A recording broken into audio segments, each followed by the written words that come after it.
Hi folks, James here at ArcisFX. It's Thursday, the day after Fed Wednesday. We need to talk about what Powell said and the interest rate cut and the remarks that he made, what this means to the market.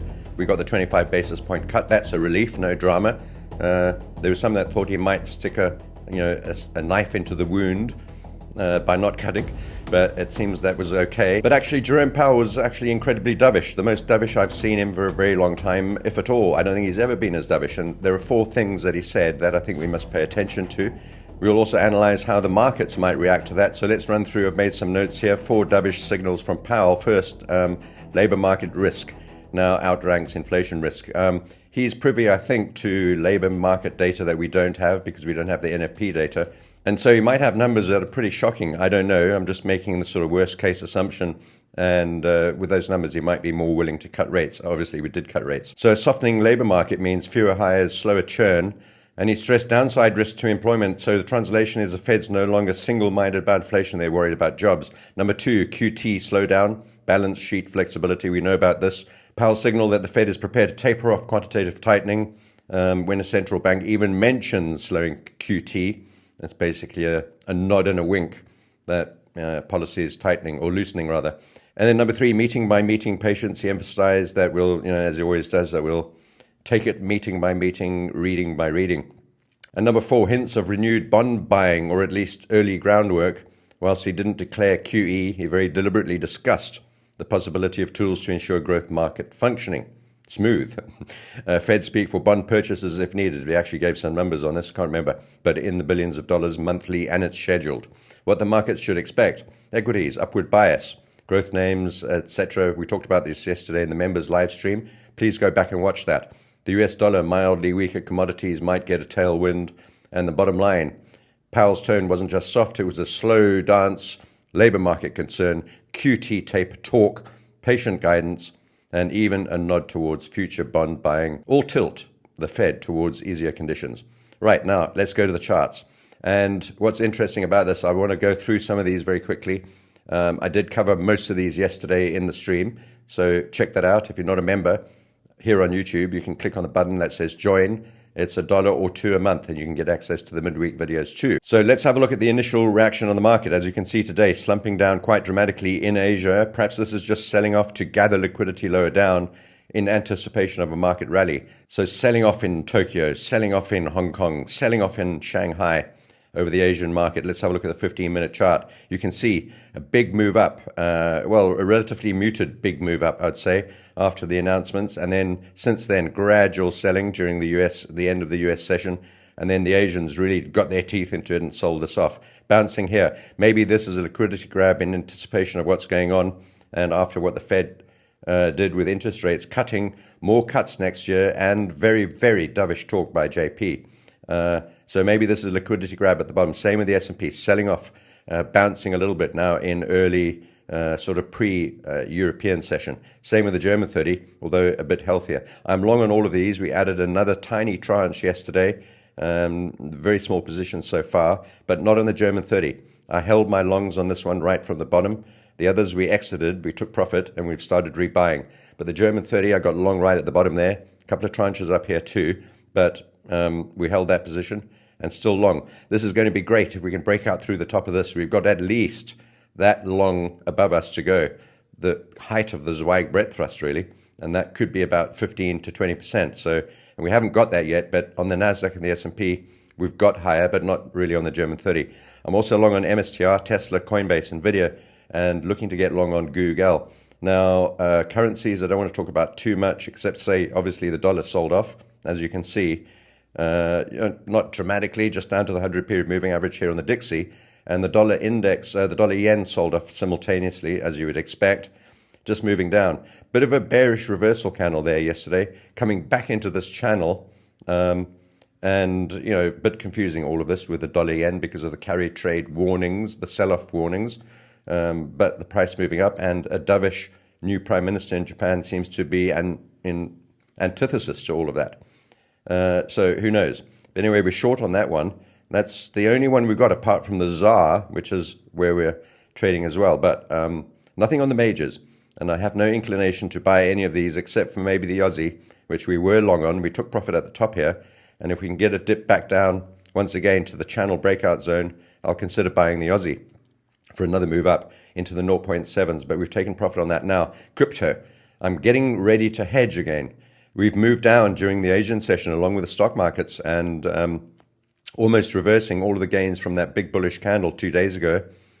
Just getting to the bottom there and bouncing out. Holding the 20 period here on the day chart, which is good, but a close beneath there will put me short. In other words, not short really, hedged short.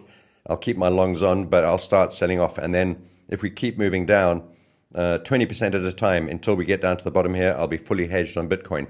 I'm not taking any chances here. These are my leverage trades, so there's a bit of leverage on these. Most of my Bitcoin is completely unleveraged, but these are leverage trades I'm talking about, and the trades that we take in the private group. And there's no room for taking massive risks when you're trading leverage positions on any crypto, really. And so I start hedging sooner rather than later. We talked about this yesterday as well, about hedging sooner rather than later. Don't wait until you're 30, 40, 50% down before you hedge. Drown is a good Freudian slip, I suppose.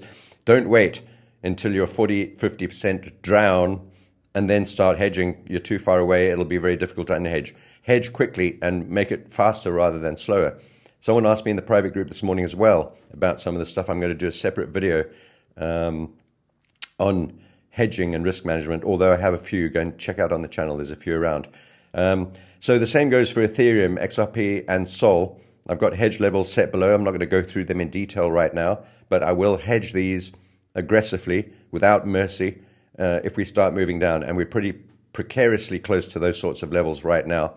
And, if we don't hold the lows and we start making lower daily lows, which we basically have done on Sol and XRP already, and if you ignore yesterday's tiny little candle on Bitcoin and XRP, where we actually double topped on Bitcoin, we're still above the low of the previous day's candle. I'm using that one. We did tip it slightly lower, but we held it.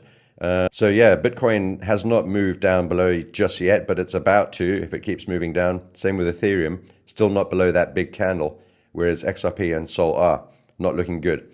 Now, let's go across to gold and silver. This is meant to be a super quick, regular midweek update. It's taking a little bit long already, but that's okay. I'm still short on gold, but now long on silver too.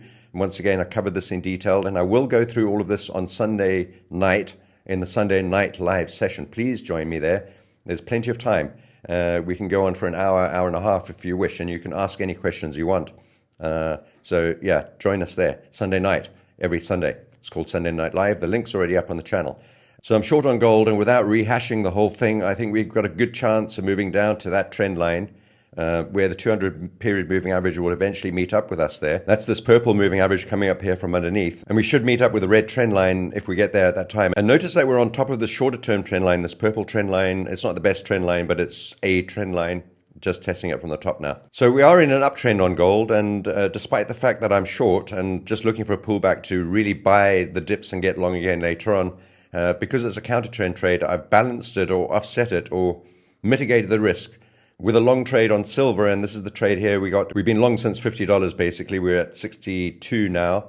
We had a little hesitation here. We got out and we got back in at 61.5 where we got out, and we're still long. So basically long from $50, still long on silver, but looking for a top on gold. So, at some stage we need to be in the same direction on both of these, but this is the 13th time that I've been long on silver, short on gold, and this one is also working out. Maybe gold will break down today. Who knows? Not much of a sell-off here on gold, despite what's going on in the indices. I see they're bouncing up a little bit now as we're talking. Same as Bitcoin, not so much Bitcoin, but the indices certainly just getting a little bit of a bid underneath. Now let's go across to energies. Natural gas, I'm still long right from the bottom, and I did a natural gas video earlier in the week, and we talked about this in the members video. You must join the channel to become part of those members, Wednesday members videos, where we talk about all of this stuff. It really is about $1 or $2. It's well worth it. It's just not possible to get everything out in these public videos all the time. So natural gas, we got long. We were short at all these moves here. If you've been following me on X or in the private group, we took profit down here at the trend line.